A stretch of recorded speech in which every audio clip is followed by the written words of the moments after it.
I'd like to welcome you to today's first presentation. As Stephen has said, I think the size of the audience and also the kind of range of different practitioners that we have amongst us today, it's a real testament to the importance of this particular issue.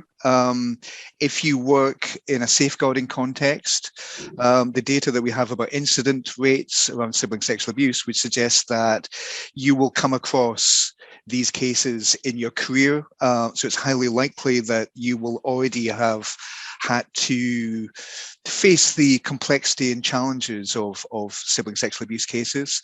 If you work with adult survivors of child sexual abuse, and indeed if you work therapeutically with children who are being affected by abuse, it's also highly likely that you'll kind of recognize a whole different set of complexities and challenges in relation to sibling sexual abuse.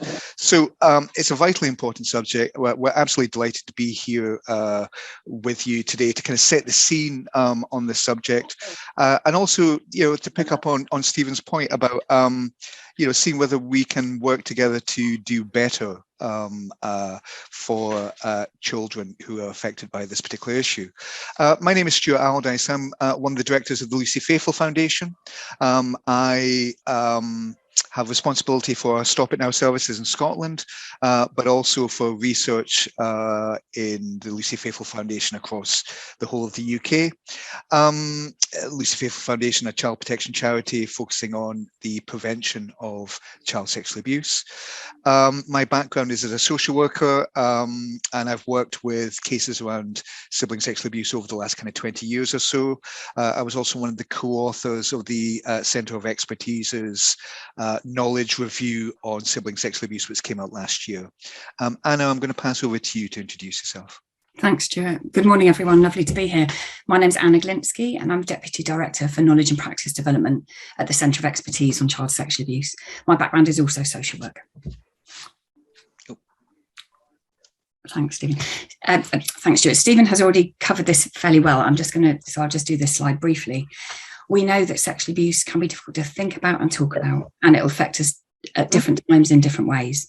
So we may have thought that we could do this today, and then we may think halfway through a presentation, I can't do this, and that's fine. You can take yourself off. The sessions are being recorded all day, so you can return to it another time when it feels easier. We know that a high number of people have experienced sexual abuse, and actually many people have not told anyone about it. So just be kind to yourselves and other people. When you're using the chat, make sure you speak respectfully about victims and survivors, which I'm sure you will. Because we can pretty much assume that there will be a number of people in the room who've experienced sexual abuse themselves, or who have a family member or a friend or a sibling or a child or a partner.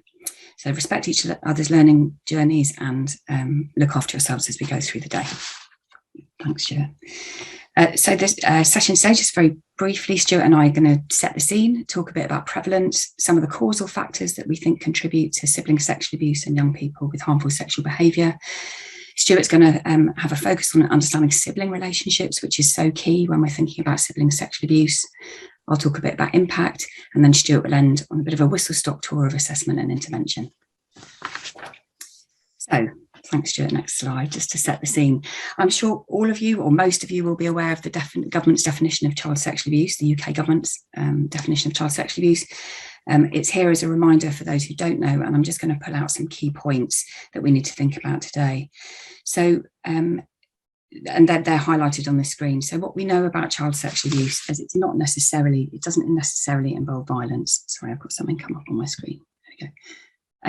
It doesn't necessarily include high levels of violence, and actually that means that we can miss it, because when we think about sexual abuse, we always assume it kind of involves physical violence, and actually what we know is it very often involves other types of coercion that don't involve physical violence, and we can miss that. So that means we can miss the signs when we're in practice, so that's something to remember. Also, a child may or may not be aware of what is happening to them, and that doesn't mean it's not abuse. And actually, when we think about siblings, it could be that neither child actually recognises that what's going on is abusive. Abuse can involve both contact and non-contact activities, and what we mean by non-contact is those things that aren't happening aren't physically touching a child, but actually could very much be impacting on them physically anyway. And it could involve showing a child pornography or engaging a child in sexually inappropriate behaviour, those sorts of things. Sexual abuse is committed both on and offline, and sometimes we forget as practitioners to think about both areas. So we may have a child who's been abused in the real world, and we can forget during our investigations or during our therapy sessions to think also and to ask also about what technology was involved in that abuse, because we know there's crossover. By the same token, we might be working with somebody who's been accessing indecent images of children, and we also need to think actually what might be the chance of crossover into contact sexual offending. We know that women also commit acts of sexual abuse, and it's hard for us to keep that in our heads, but it's something that we need to be reminded of, as can other children. And of course, that's where sibling sexual abuse sits. So when we're talking about boys, and much of the research is about boys, we also need to think about girls who might engage in this behaviour. Now, there's no recognised formal definition of what sibling sexual abuse is. What the Sibling Sexual Abuse Project has come up with is this kind of summary. So a form of harmful sexual behaviour or activity involving the misuse of power and victimising intent or outcome between children who self-identify as siblings. The lack of a formal definition means that we might have some confusion about what it is, and that's something that we can hopefully work towards.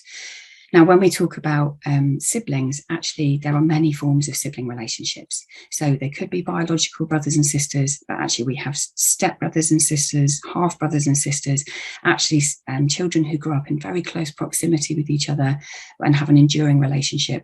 We might also consider to be sibling sexual abuse. Thanks, Stuart. Next slide, please, Stuart. Thanks. Stuart's mentioned already a recent report. This was actually brought out last year. So the Centre of Expertise commissioned Peter Yates and Stuart to pull together this knowledge and practice overview. So for those who haven't already had a look at it, I would recommend that you do. And what its aim is really is to help support your practice, to help you understand some of the issues and challenges that are raised by sexual abuse. We're actually having a part 2 of this resource coming up later in the year, where it will be more about practice guidance. So for social workers and others that are needing to make decisions about contact and placement arrangements, that'll be out later in the year. So do keep your eyes open for it. Sure. Okay, so a note on language, and we thought it'd be useful for us to be clear on language at the start of today's conference. So language is really important. In our publication, and how we like to talk about sibling sexual abuse and other harmful sexual behaviour is as the child who has harmed and the child who has been harmed, rather than using the language of victim, survivor and perpetrator. And that's because it's important for us to avoid the overtones of adult sexual offending that those terms might convey. And that's important because from the 1980s onwards, really, research has conclusively shown that children and young people are different, who display sexually harmful behaviour, are a different population to the adults who commit sexual offences. And the pathways into that behaviour and out of are different for both children and adults. There's now a fairly large body of research that is telling us that these children are not mini adult sex offenders. And actually, that thinking has led to the development of practice approaches that think about the developmental journey of the child and what their developmental status is. Now, of course, we know that sibling sexual abuse can be as serious as abuse by an adult, and there'll be many instances that are very serious crimes, and we need proportionate management of the risks that are presented. However, in accordance with the UN Convention on the Rights of the Child, everyone under the age of 18, and this includes everyone who displays these behaviours, needs to be understood and seen as a child first and foremost. And that's what we need to think about as we go through today. Thanks, Stuart. So a bit about prevalence. Next slide, please, Stuart. So we think that around 500,000 children are estimated to have experienced some form of sexual abuse during 2019. Now, despite this, actually a very small number come to the attention of statutory services. The largest number of these come in the form of offences that are reported to the police. So you'll see this first rung up here. So just nearly 88,000 sexual abuse offences reported to police. Now, this also includes around about a third of that figure is non-recent reports of sexual abuse. So those reports that happened a year or more before. And around 27,000 of these involve image offences. So actually it brings those numbers down quite a bit. Now, the next rung up is the number of children who end up being assessed as at risk of sexual abuse by children's social care in England. So that's nearly 30,500, so a significant drop there.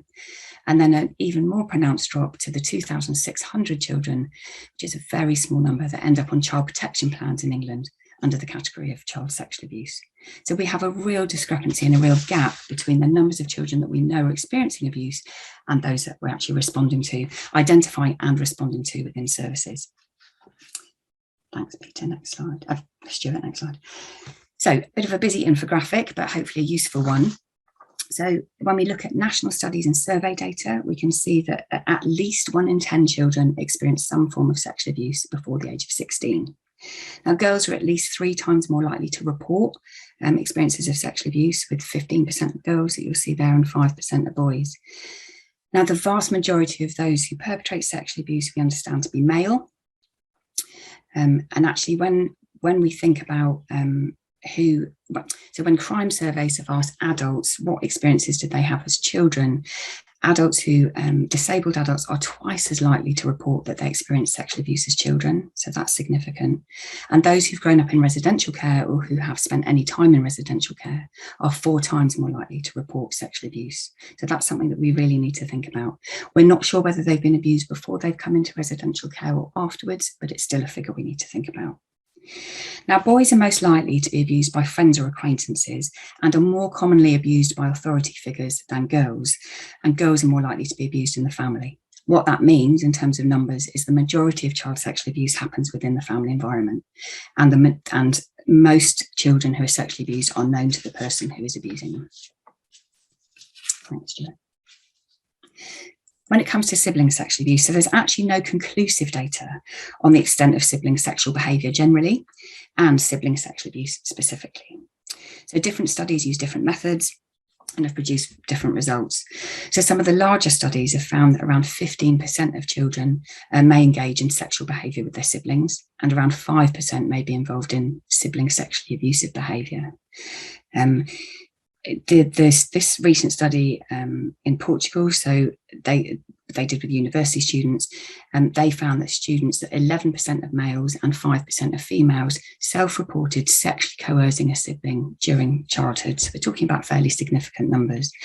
Now, from all the available data and from the evidence regarding disclosure, so we think sibling sexual abuse is even kind of harder to disclose than other sorts of abuse.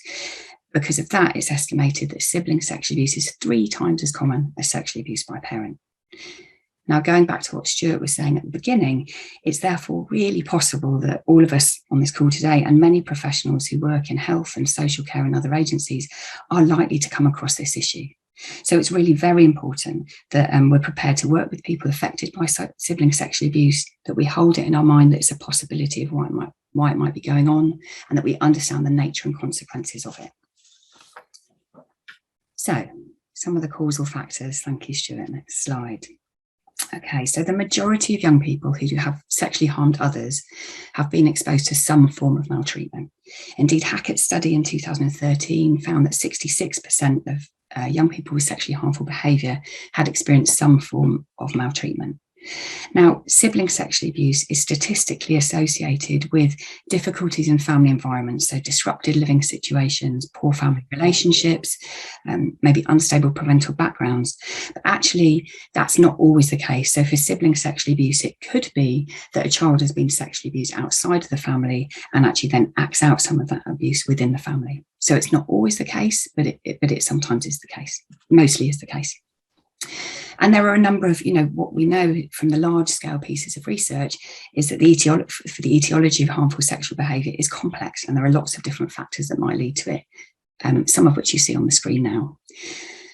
So in terms of your own experiences of sexual abuse, there was the JTI inspection, so the Joint Targeted Area Inspection into sexual abuse in the family environment. One of the things that they identified is professionals are not often considering, where did this sexually harmful behaviour come from? So we deal with the presenting issue and we don't ask, where did this child or young person get this from? Now, the younger the child, the more likely it is that their behaviour has come from experiencing or witnessing sexual abuse themselves. But actually, we also need to consider that a hypothesis with older children. Domestic abuse features can feature particularly highly when we're looking at some of the backgrounds of these children and young people. And actually, if you're living in a highly stressful environment where there's violence and issues around power, then that can lead to children and young people having issues with power and control, maybe seeking comfort from their siblings and others. Neglect is also fairly key. So if you grow up in a home where there's a real lack of emotional warmth, then actually where do you get your needs for intimacy and emotional warmth from? And what we sometimes see is siblings then seeking that from each other. So this need to have some sort of comfort and then going to each other. Of course, where there is neglect, you might also have inappropriate boundaries at home and a lack of supervision. So families where maybe sometimes highly sexualized environments, or family homes where there's no locks on the door, or even sometimes no doors on the door, not having privacy around nudity or bath time and all those sorts of things. Lack of supervision. So actually, if we leave children on their own to just look after each other, then that can become problematic. And what we've seen, interestingly, with lockdown is this massive increase of concerns about young people, sibling sexual behaviour, because actually there's children upstairs, not at school, the adults busy working downstairs. So that lack of supervision can be another factor. I'm going to return a bit later in the presentation to this, to the parental experience of sexual abuse.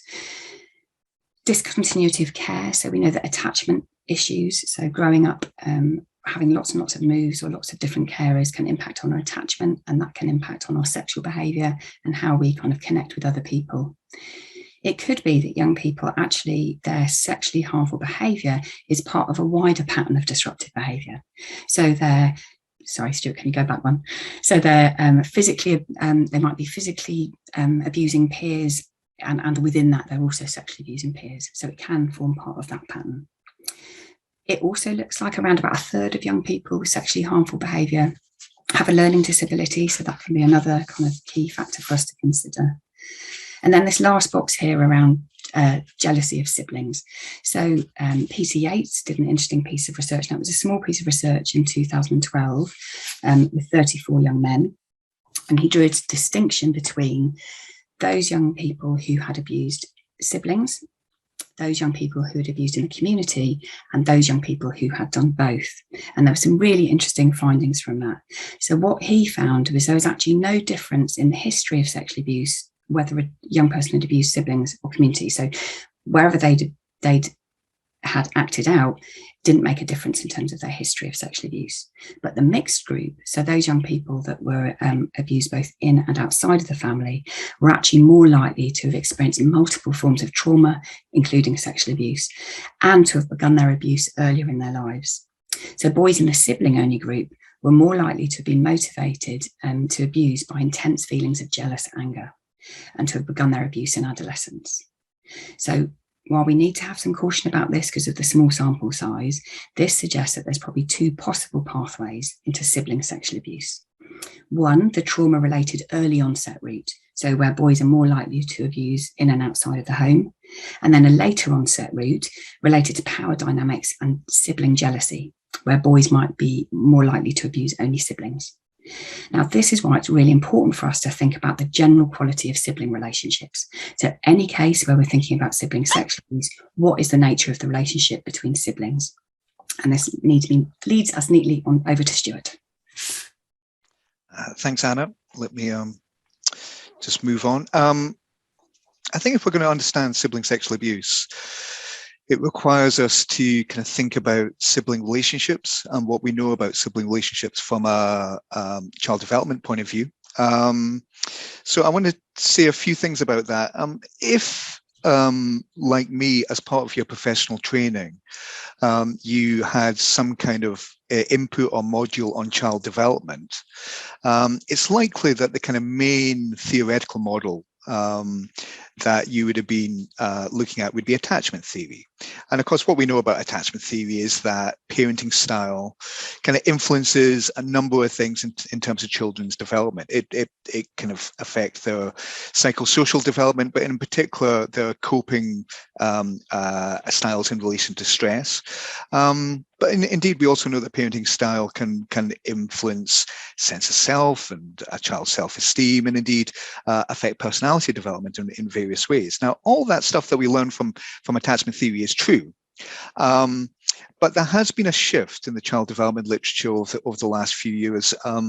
Psychologists like Judy Dunn and also Sanders, who's kind of mentioned in this slide here, have been talking about how there's some good empirical evidence now that the influence of siblings can be also highly influential on how we grow up as children. So siblings can be role models in a child's life. Particularly when children look up to older siblings.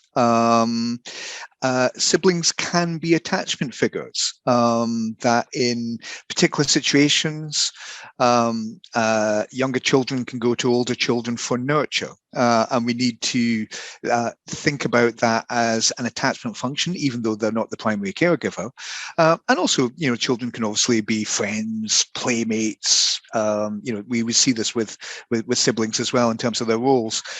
We also know that siblings can be antagonists within families, that many sibling relationships, and I'm sure this will resonate for many of us here, many sibling relationships are often distinguished by teasing, by conflict, and indeed, actually, that's really important as well for children in terms of the development, because it helps children in terms of understanding problem solving and how they manage conflict and so forth.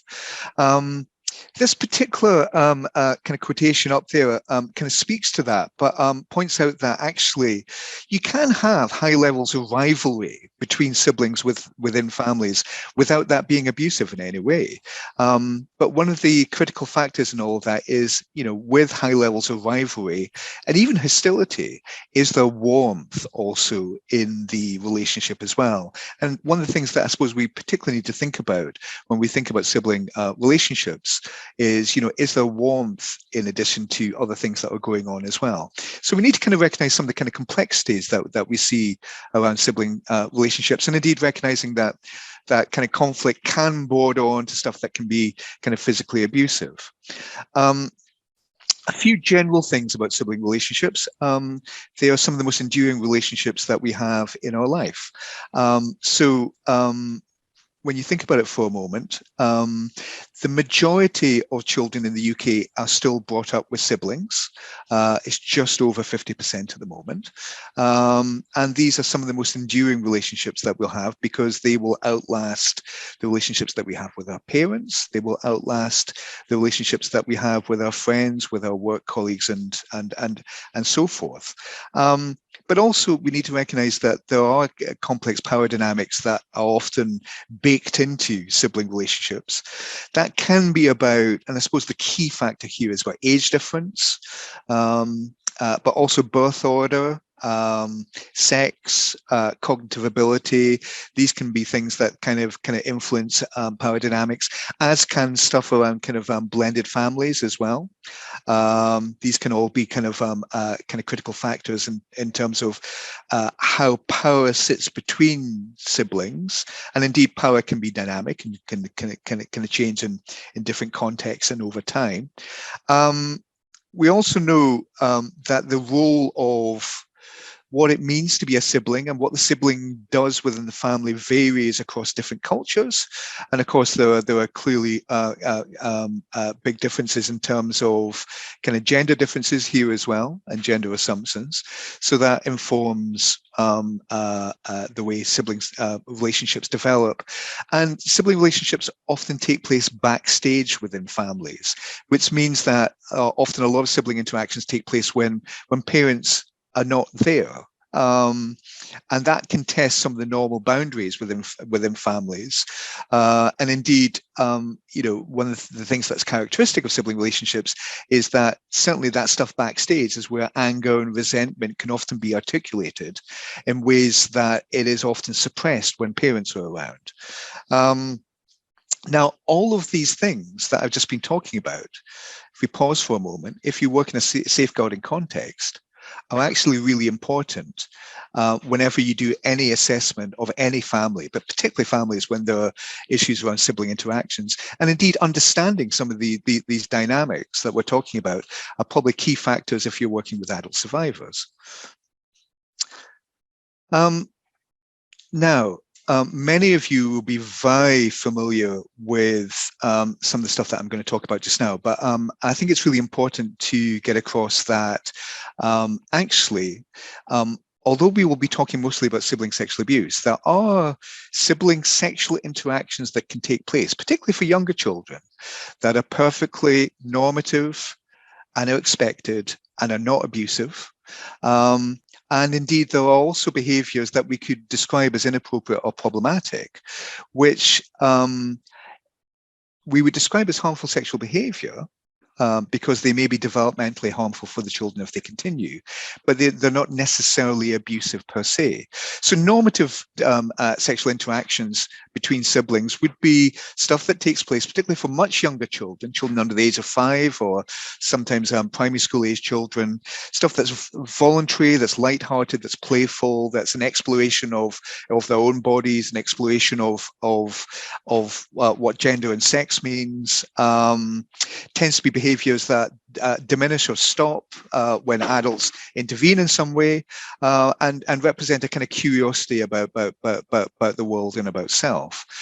Inappropriate or problematic behavior tends to be stuff that are sexual interactions that take place between siblings, indeed children generally, but between siblings particularly, where context is misjudged in some way or context is blurred in some way. So these would be situations where there's no victimization per se.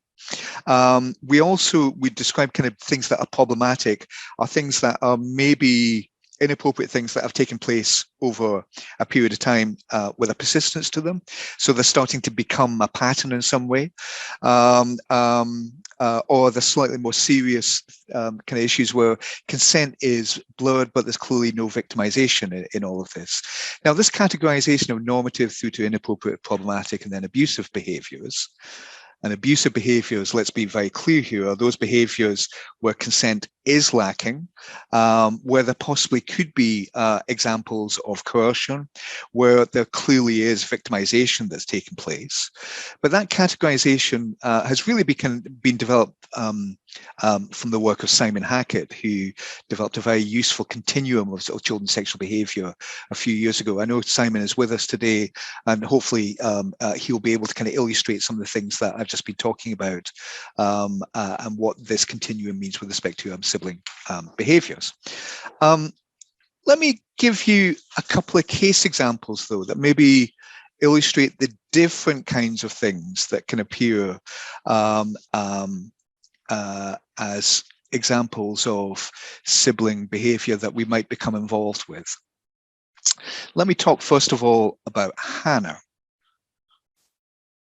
And what I'd like you to do is maybe kind of reflect on your emotional response to the case vignette that I'm going to give you, which is fictional, but is certainly based on the kind of cases that Anna and I have been involved with in the past, but also maybe having a think about what this case might mean in your role as well.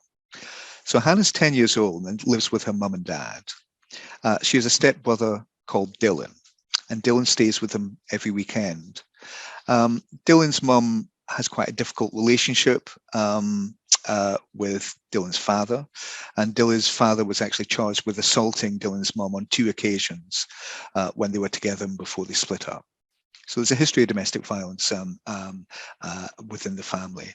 On one Sunday, after Dylan had been visiting for the weekend and then had left and gone, he'd gone back to stay with his dad, and Hannah, 10 years old, says to her mum that her flower is sore.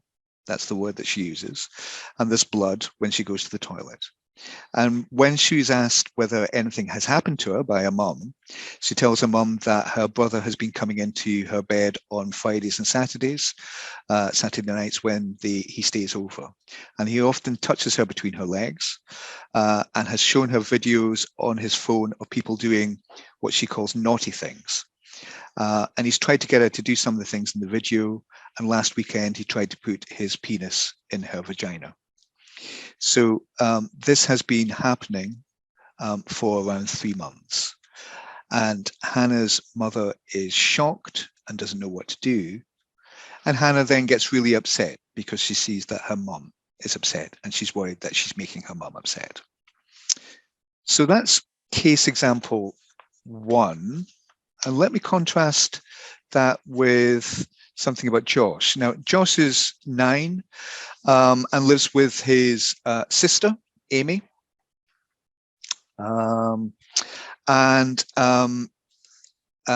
Their mum and dad have been arguing quite a lot recently. They've had quite a lot of financial problems, and their dad lost his job 6 months ago. Josh and Amy, is 9 and 8, share a bedroom together. And mum and dad know that Josh sometimes crawls into Amy's bed at night, and they find them sometimes asleep together in the bed in the morning. And the parents often find this quite cute, quite endearing, and they've never discussed it with the siblings. And one night after bedtime, they hear a noise from Josh and Amy's bedroom, and the dad goes upstairs and finds them both in bed together. So he asks Josh to get out of Amy's bed and go into his own bed.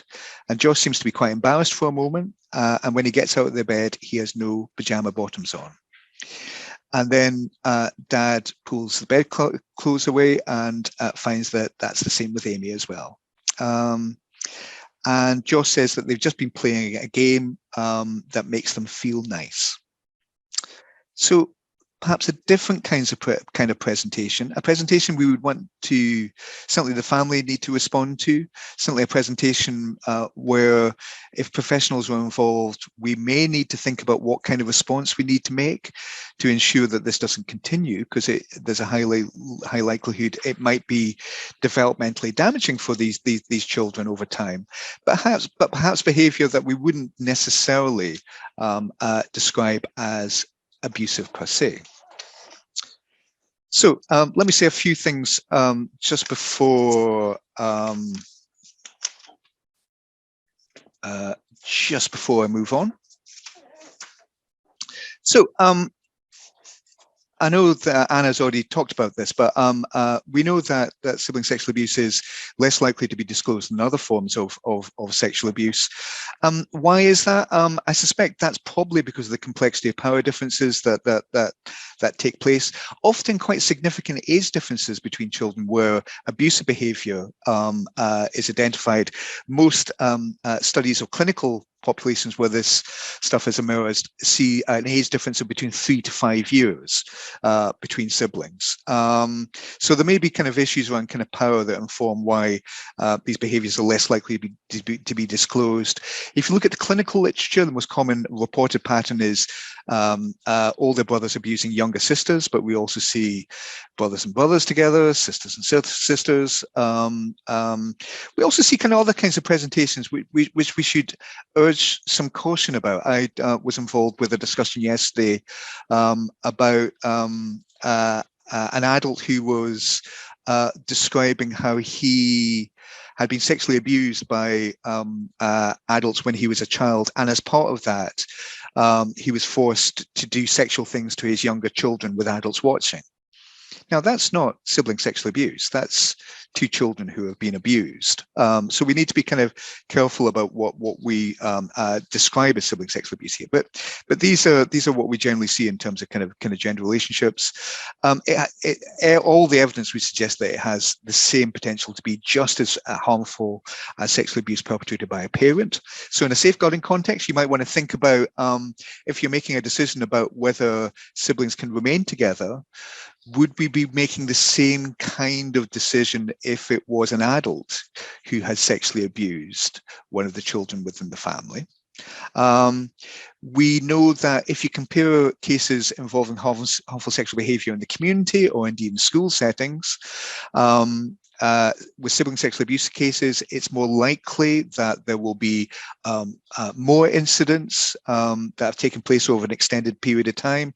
And although all kinds of sexual interactions can take place, it's more likely that sexual penetrative sexual acts will have taken place when we're talking about sibling sexual abuse cases. We know that technology can be involved in some cases. Internet Watch Foundation have been keeping an eye on this over the last year or so, and are reporting increasing numbers of videos online, both on the darknet and also in other spaces as well, which depict sibling sexual abuse. And we also know this from kind of cases that we're seeing that are referred into social services. And we also know that the impact may not be apparent until adulthood. I would connect that right the way back to that first point, that this is abuse that's often not disclosed into a much later stage in the life course. And that can create kind of all kinds of challenges for professional responses, particularly from a legal point of view. Can I just say something quickly on this, Anna, because I think this, just to say before Anna picks up on impact, I worked with a family many years ago where a mum was telling us about her son sexually abusing her younger daughter. And she said this, she said, it's like a grenade going off in the family. And I think one of the things that I would want to get across to the audience today is that often when these kind of issues are identified within families, they are experienced as a crisis, and a crisis that often brings to the surface many fault lines that already exist within families already that have perhaps not been unresolved. But I'll pass over to Anna just now. Thanks, Stuart. So we know that all sexual abuse can affect every area of a child's development. So cognitive, social, emotional, behavioural, sexual, all areas. Actually, what we also know is it affects different people to different degrees. It's a spectrum. There is a spectrum of experiences, and some people will have a different impact to others. It doesn't affect everyone equally. What we know with sibling sexual abuse, though, is that when it is the context of sibling sexual abuse is within the family. So actually the extent to which family members acknowledge, parents in particular, acknowledge who is responsible for the abuse or how the abuse happened can really amplify the impact of it. So it's really important that when we're working with those families where they maybe don't believe it's happened, or they are particularly sidelining either the child who's been harmed or the child who has harmed, then that's where we need to really focus our attention, because we know that that's where the healing is going to take place. And as professionals, it's important that we don't make assumptions about the outcomes of these children and young people. We need to be thinking about what's the nature and duration, what's the context of the sibling relationship that Stuart's explained really clearly. What are the family relationships and what's going on with the family? What is the meaning of what's been happening to the children themselves? What are the responses of the family members? And what are the other protective and vulnerability factors? Stuart, next slide. Now, Stuart's already said this phrase about it's like a grenade going off in the family. Now, when sexual abuse happens in any family, it's like a bomb going off. Okay, in all cases of sexual abuse, there's going to be heightened emotions, there's going to be blame and torn loyalties and guilt and all of that sort of thing, anger, jealousy. When you think about sibling sexual abuse, can you imagine if actually one of your children sexually abused another one of your children, and the implications that would have in terms of your relationship with your partner and the blame you might have towards one another? It might be that it's your birth child that's abused your partner's birth child, so the difficulties that can happen within the parental relationship, many of those ending up in separation or divorce, lots and lots of stuff that carries on, that lots and lots of heightened emotions that take place. And actually we can be very good, we often have a response of let's remove the child, either the one who's been harmed or has harmed, not removed, sorry, but let's send them to their individual interventions and make them better. Actually, what we need to think about is that sexual abuse is an absolute corruption of family relationships. And so we need to help family members talk to each other about what's happened, and we need to see it in the context of the family. And the healing therefore comes for the family, not just the individual children within it. Thanks, Stuart. Now, families respond very differently. Now, if you're feeling out of control and scared and powerless, and you've anxiety and anger, and you're exhausted, and there's shock and there's denial, all of those things can mean that parents respond in different ways to what's happened. And sometimes it may take them some time to get their heads around or to accept that something difficult has happened. What we see in families is sometimes they might reject the child who has harmed, which is something we kind of expect to happen, may happen. You know, so if one of your children has done something that obviously is totally not okay, then parents may reject that child. Actually, what can happen is sometimes parents blame the child who has been harmed. So the child who has stood up and said this is happening can end up being scapegoated and rejected from the family. So it can go either way. Parents sometimes blame each other for what's happened, particularly if it's their birth child, but also in other situations. They might deny anything's happened at all. They might actually be unconcerned about the behaviour. It might be something they've grown up with themselves. They think this is normal. Why is this such a problem? Or just very much minimising it. And they might decide to take no action. Now, it can be particularly difficult. One of the points I want to raise here is it can be particularly difficult and traumatising if a parent has their own history of child sexual abuse. So I slightly touched on this earlier. So if you've got your own experiences of sexual abuse and then one of your children sexually abuses the other, the traumatising effect that can have on you is really significant. And so what we need to remember to do as professionals is to ask parents about their own histories of sexual abuse in a sensitive way, of course.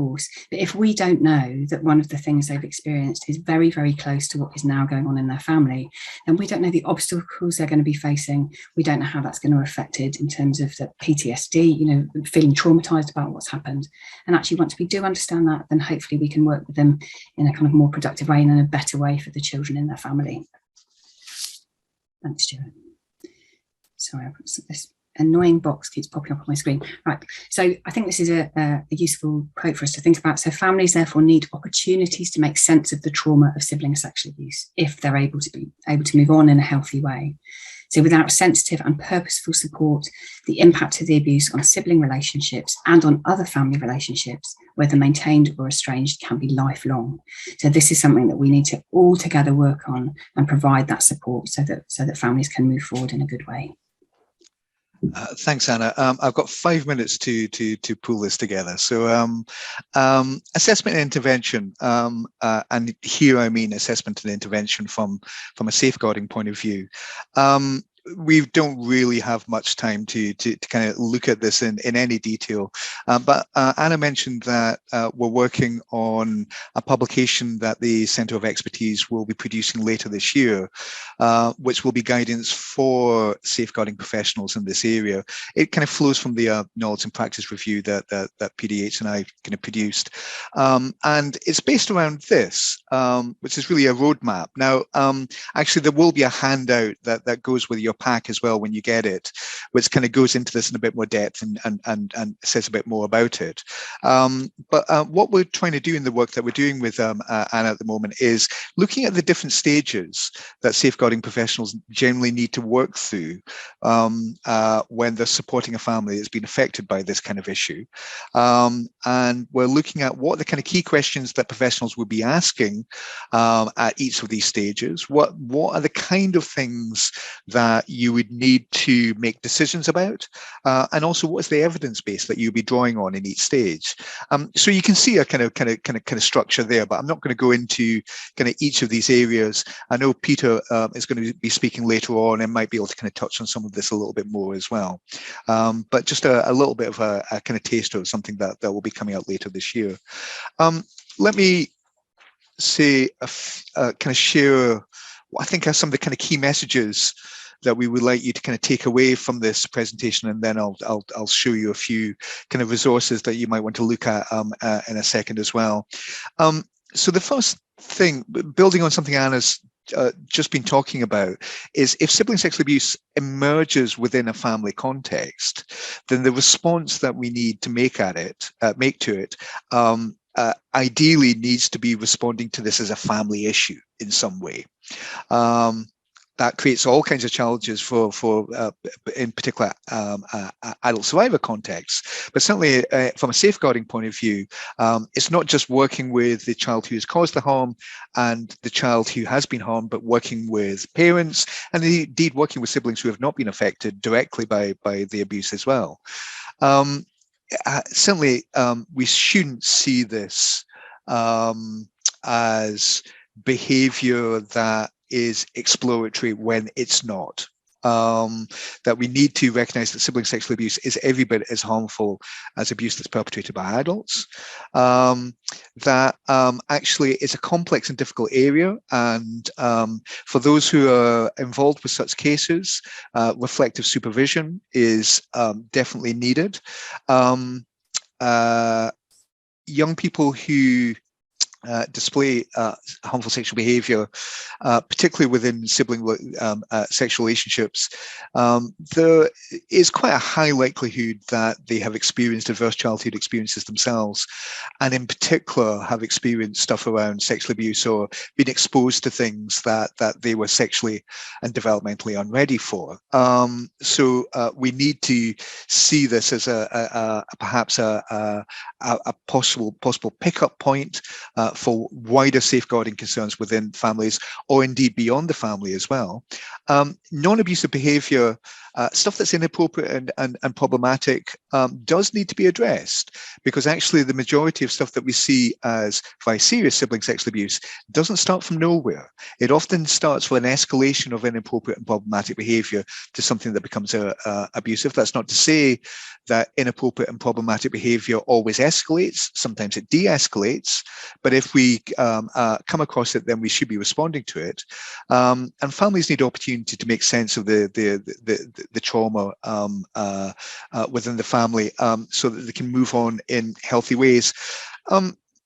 This is a quote from the report that Peter and I did, where we say that over time and with the right kinds of support, an experience that might be one of the most catastrophic any family can live through may become a window of opportunity through which positive growth and change becomes possible. And certainly that would be my experience in working with families affected by this issue over many years.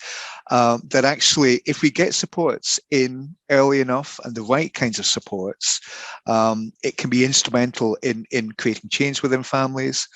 Couple of resources for you to know about. Stop It Now UK helpline, and also if you go on our website, there's a toolkit about harmful sexual behaviour prevention you might want to look at. Think You Know, developed by the National Crime Agency and CEOPS. Loads of great resources around child sexual abuse prevention there. Sign up to the CSA Centre newsletter if you haven't already. And finally, there's a few different organisations there that you might want to get in touch with if there's anything that's come up in particular in this presentation that is impacting you. Thanks for your time and giving us an opportunity to talk about what I think is a really critically important safeguarding and therapeutic issue.